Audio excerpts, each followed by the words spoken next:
હવે બીજો દાખલો જોઈએ તો શું કહે છે કે કોઈ ગામમાં વસ્તી જે છે એ 10,000 છે. પ્રથમ વર્ષે 10% વધે છે, બીજા વર્ષે 20% ઘટે છે અને ત્રીજા વર્ષે 30% વધે છે. તો એ 3 વર્ષના અંતે આપણે ગામની વસ્તી કેટલી છે એ આપણે કહેવાનું છે. આપણે શું કરીશું, આપણે સૌથી પહેલાં બધાને ફ્રેક્શનમાં કરી નાખીએ. તો 10% એટલે કેટલા થાય, તો કે 1/10. પ્રથમ વર્ષે શું થશે, તો કે 1/10, 1/10, 1/10. એટલે શું થાય, તો કે 10માંથી 11 બની જશે, 10માંથી 11. બીજા વર્ષે 20% ઘટે છે, તો 20% એટલે શું થાય, તો 20% એટલે થાય 1/5, 1/5. તો એનો મતલબ શું થાય, ઘટે છે તો 5માંથી 4 બની જશે, 5માંથી 4 બની જશે. ત્રીજા વર્ષે 30% વધે છે, તો 30% એટલે શું થાય, તો 30% એટલે જોઈ લઈએ, ખબર ન પડતી હોય તો 30% કાઢવા માટે છેદમાં 100, તો 0 0 ઉડી જાય તો કેટલા થાય, તો કે 3/10, 3/10 થાય, 3/10. તો શું થાય છે, વધે છે તો શું થશે, 10માંથી 13 બની જશે, 10માંથી કેટલી બની જશે, 10માંથી 13. બસ હવે આ આખો હિસાબ કરી નાખવાનો.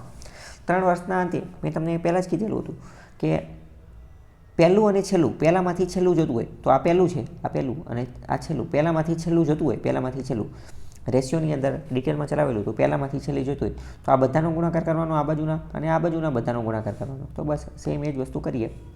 તો એ કેટલા થાય, 10 100 અને ગુણ્યા 5, 100 ગુણ્યા 5 એટલે કેટલા થાય, 500.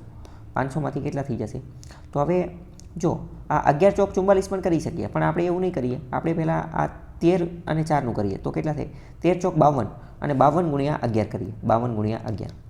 હવે 52 ગુણ્યા 11 કરવાનો મેં તમને બહુ પહેલાં એક રસ્તો ચલાવેલો હતો કે કોઈ પણ સંખ્યાનો 11 વડે ગુણાકાર કરવો હોય તો શું કરવાનું, 52 છે તો અહીંયા 5 અને 2 લખી નાખવાના અને વચ્ચે આ બંનેનો સરવાળો, તો 5 + 2 કેટલા થાય, 7. તો કેટલા થશે, 572. તો વસ્તી કેટલી થઈ, તો કે વસ્તી 500માંથી 572 થઈ ગઈ. વસ્તી કેટલી થઈ, 500માંથી 572 થઈ ગઈ. તો કે પણ હતી કેટલી, પહેલાં 10,000 હતી, પણ આપણે અહીંયા તો કેટલી છે, અહીંયા 500 છે, તો 500 ન ચાલે ને, એની નીચે 10,000 મૂકવા પડે, 10,000 સરખામણી કરવી પડશે. 500 કરતાં 10,000 કેટલા ગણી છે, તો વાત કરીએ.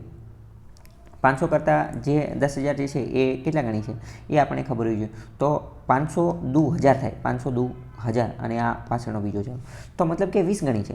તો અહીંયા પણ આ રકમ કેટલી હશે, તો કે 20 ગણી હશે.